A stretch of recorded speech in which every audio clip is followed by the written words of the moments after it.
Hi, welcome to Stitch to Victory. Today we're going to make the cutest little drawstring bag. I'll show you step by step exactly how we're going to do it. So let's roll up our sleeves. We can do this.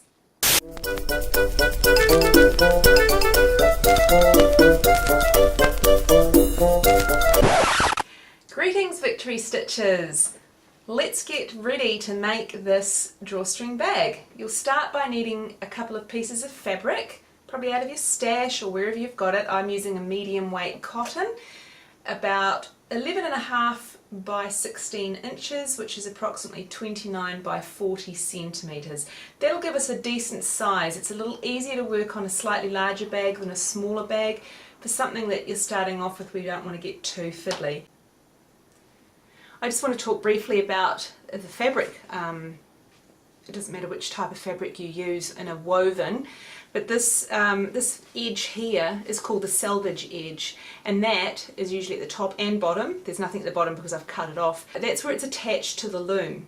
So your grain of fabric will actually run this way, perpendicular to where the selvage is. Now try to cut the selvage off. You don't want to really catch that selvage in anything that you're stitching because it looks different. If you look closely at it, you can see it looks different. The print doesn't always run all the way up to it. Sometimes it's got extra bits printed on it, maybe the company name. You just want to get rid of that. You don't want that showing up in your final project. It doesn't matter if it's hidden on the inside, but it's easier just to cut it off right from the beginning. So I've made sure that with my pieces here that I got rid of it before I started. So take your two pieces of fabric which you've cut to size, nice right angles, and pin them together, right sides together. We're going to be stitching the long side to start with.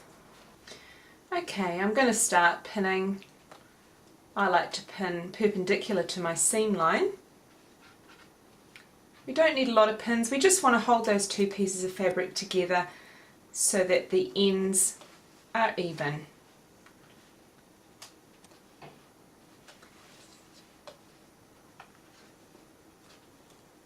The trickiest bit is going to be at the top. We're going to measure down about 3/8 of an inch marker line. Then we're going to measure down a little bit further, another 3/4 of an inch and marker line. We're going to actually be leaving a little gap in our seam as we start and stop. You'll see why when I've done that. So first of all, I'm going to use my seam gauge because it gives me a nice accurate measurement, but you can use a tape measure as well. There's our 3/8 line. That is going to be our first fold line where we're going to press, and that is going to hide our raw edge. The next one will be 3/4 of an inch down from there, and just mark that. And then another 3/8 again from that second line.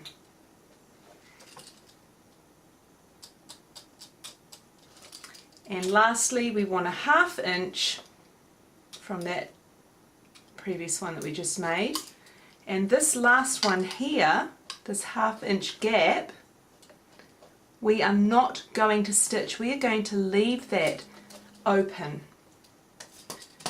So make sure you have matching thread in your machine. I've used a slightly off-white sort of cream colour because my fabric is not pure white. Place it under your presser foot. We're going to use a 3/8 or 1 centimetre seam allowance, and we'll just start with a basic straight stitch about a 2.5 millimetre seam length, which is a standard seam length for most projects. Now when you start sewing, you want to do a little back stitch at the beginning and at the end of your seam, and that will lock everything in and stop things unraveling when you've finished. So I'm just going to stitch a couple of stitches, and this machine has a lever that goes up, back and then forward again, and I'm only going down to this line here, and then I'm going to stop. Take my pin out, and I'm down to that line, so I'm just going to back stitch again to strengthen that. Make sure the needle and the take-up lever are up. Raise the presser foot. Pull that out. And we'll just trim our threads to avoid tangling them up later.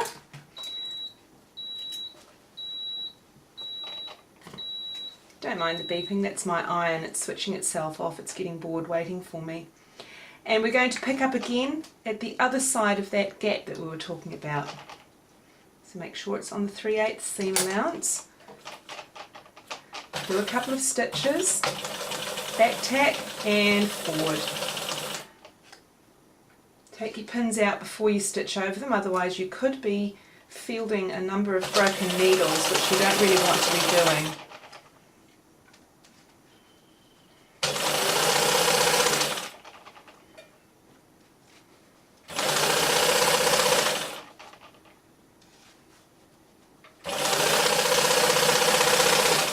And I slow down just as I get to the end.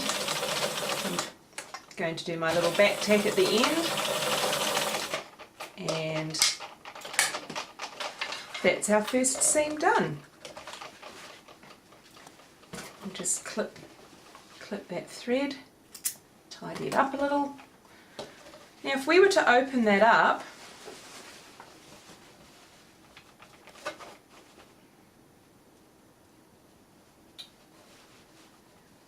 we would have a tiny little slit right about here.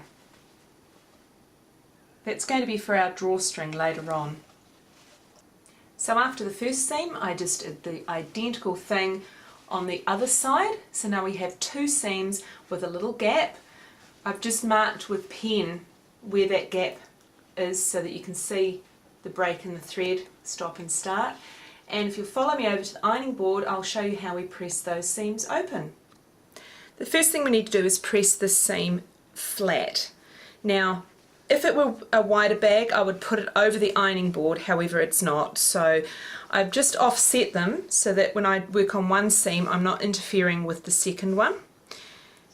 It doesn't matter if we get a few creases here and there on the rest of the project because they'll come out later with the ironing. So we're just going to hold that open and apply the iron. Now I'm right-handed, so I'm using my left hand just to guide that seam open while I press up here. If I want to set that really well, a little burst of steam just does the trick. And that is open and flat. And if you look carefully, you can see that little gap that we made. And it's anchored by the back stitch, so it's not going to start to unravel. So, rinse and repeat. We'll do that for the same thing for the other side.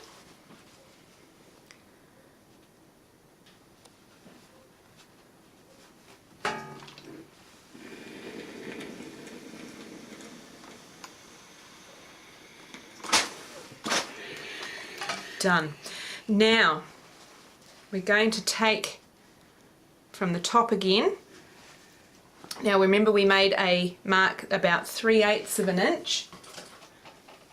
Of course I used my friction pen, which is like a disappearing ink when heat goes on it, so it's actually gone. But I'm going to use my seam gauge, so my hem gauge, and you can see from the red there against the ruler, that's my 3/8 of an inch. So I want to iron or press this down so it's 3/8 of an inch all the way around, and that's going to hide our raw edge later, so it's going to be nice and neat. Just pressing that down, flip it around a little bit, make sure it's 3/8 of an inch, it looks pretty good, pressing a little bit more. Now whatever fabric you use, make sure the heat setting on your iron corresponds. If you're using a synthetic, you don't have it as hot as I've got. I've got a medium weight cotton, so I've set the iron pretty hot. Likewise, if you've got a cotton, don't set it too cool because it's not going to do any good. If you have a synthetic and you set it too hot, you will actually melt your fabric and damage the sole plate of your iron.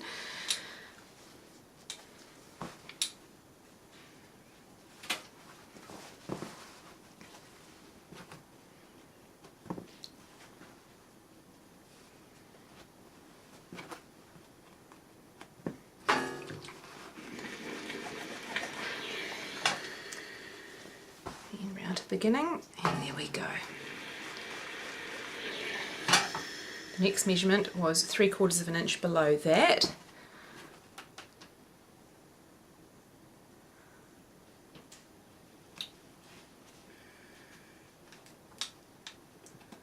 So we're going to press back to here.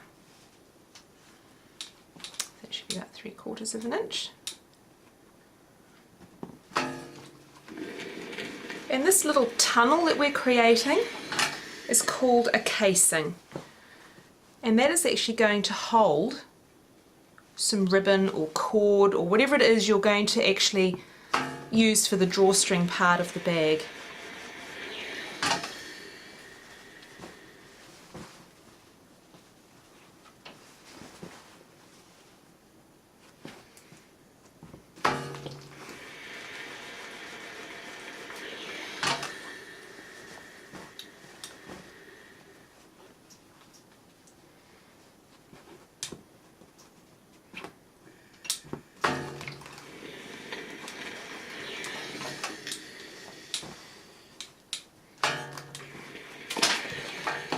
And there we have it, ironing finished for now.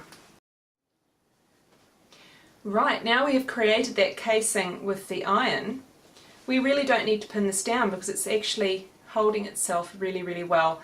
We will start stitching at one of the side seams and we'll go all the way around until we meet up with that side seam again. I'm going to take the table off my machine to free up the free arm, simply because we're working with a narrow tube and it's not wide enough to fit on that table. Some machines will actually have, like the toolbox part, actually disengage from the machine, giving this free arm some space. Now I am going to stitch as close as I can to the edge that I pressed, because I want to leave as much of that slit that we left, need to leave as much of that available for threading the ribbon or cord through. So I'm going to the extreme left, starting on that side seam there, do a couple of stitches, back stitch to hold it in place, and I'm just using my presser foot as a guide to make sure I stitch in a nice straight line.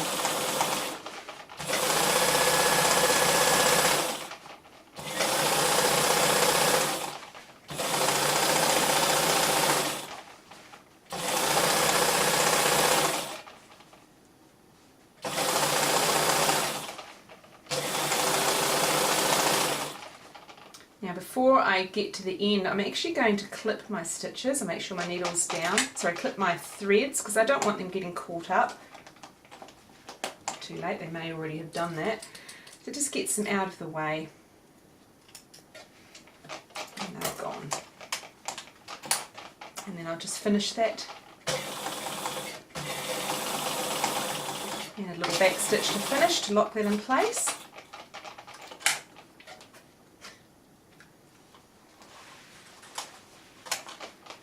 Trim those threads again.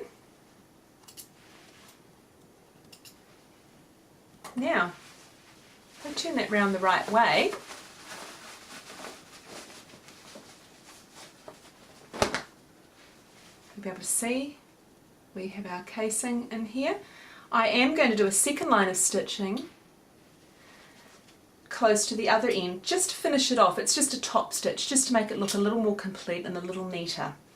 So back under the needle, keeping to the right this time, starting at that side seam again, just makes the start and stop a little less obvious. Now I'm holding my thread to make sure it doesn't get bunched up underneath. I do that whenever I start any seam. Take a few stitches, back stitch, and away we go. Now with my needle down, I'm just going to trim this now before I forget. It's out of the way. If your sewing machine has a needle down function, make sure it's engaged. It's really handy whenever you stop that the needle is down in the fabric. Stops anything from sliding away. It's not going anywhere at the moment. Whereas if the needle was up, I could be pulling that anywhere. I have to do it manually on this machine because it's about 40 years old. Again, I'm just using my presser foot as a guide to make sure I sew in a straight line.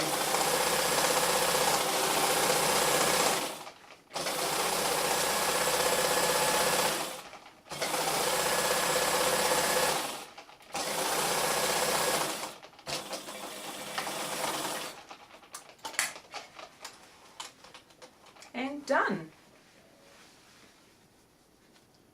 Here we have our bag almost complete. I am going to do one final seam, and that is to enclose the bottom, otherwise everything's going to fall out. So flip the bag inside out again.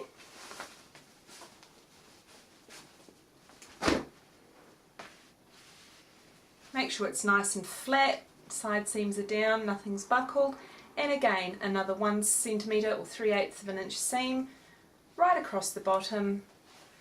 Don't forget to backstitch at the beginning and the end, and then we're almost done.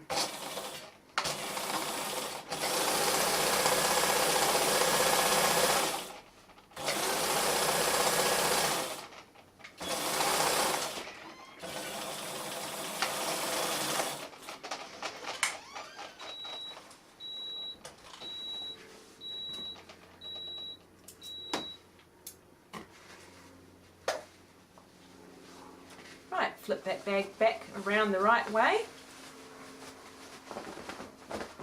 Now you can finish off those edges, the side seams and the bottom edges, before you start constructing the bag with a narrow zigzag. If you look back on my first video, I showed you how to do that. For speed here, I've decided not to do it, but you can actually do that. It'll just finish anything off from fraying. So we just push those corners out with something like a knitting needle, or in my case a pen. A pencil will do just as well. And we're almost done. I'm going to show you now how to thread your ribbon or cord through from each side so you can pull the bag shut. For my cord for this drawstring bag, I'm using a shoelace, or a pair of shoelaces, and a safety pin. The safety pin is going to be our little guide, so we're just going to put that through, make sure it's shut, and then we're going to feed it through that slit that we made earlier. Just make sure that, here we go. So we're just going to walk that through, little bit by little bit. You'll get used to it as you do more and more of them. The main thing is that you make sure of two things. One, that your safety pin is small enough to fit through that slit, and that you've got your casing done nice and evenly. If you're going to have it narrowing down too much, you're not going to be able to get that safety pin through. And use a nice secure safety pin that's not going to pop open and start catching on everything or prick your finger. So we'll just feed that through, and I'll be right back when I'm done. Now we're just coming up to the other slit. We don't want to go out of there, we want to bypass that because we want to come back through the original one that we entered. So just a little bit of manoeuvring, make sure that it's just a little jiggling around. You can feel where it's supposed to go, so we're just going past that and we're continuing on our merry way. Now this shoelace is plenty long enough that I don't have to keep my eyes open on for the other end. Sometimes if you're using smaller pieces like elastic, you really have to keep your eye on the other end that doesn't just disappear into the casing, and then you have to start chasing it. Now we're just coming up to our entry point. So what we're going to do is very carefully guide that safety pin out.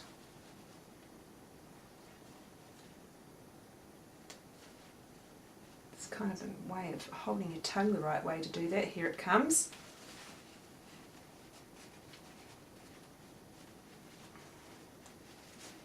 And there she is.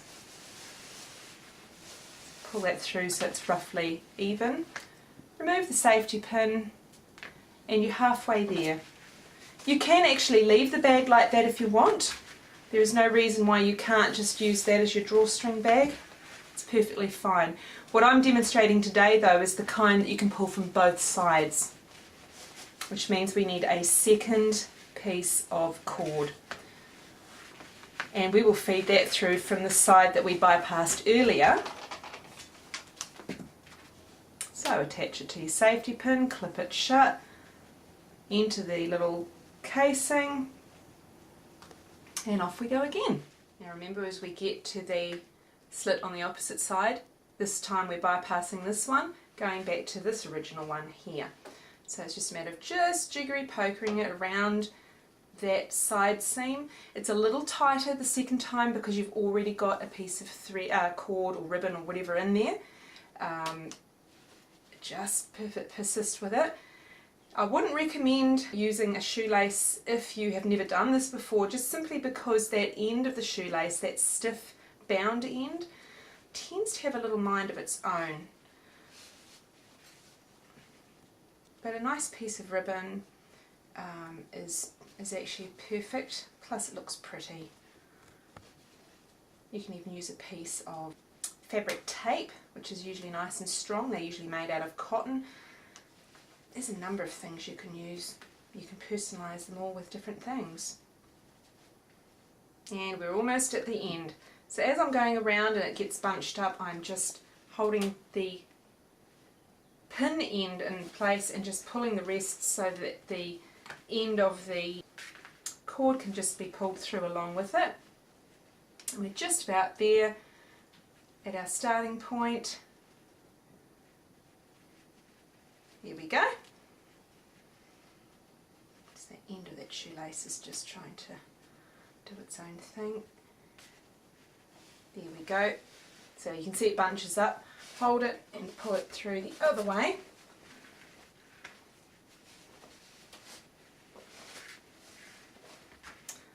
Detach your safety pin.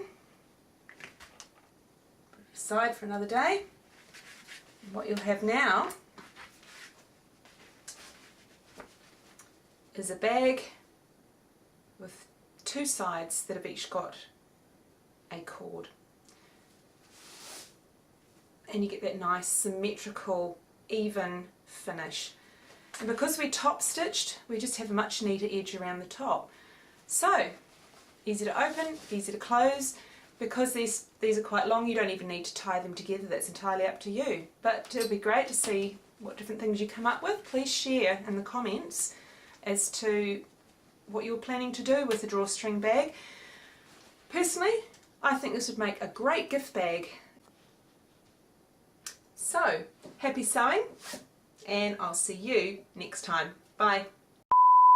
Hey guys, if you enjoyed this video, please hit the like button and subscribe, and I'd love to hear your comments in the field below. And I'll see you next time.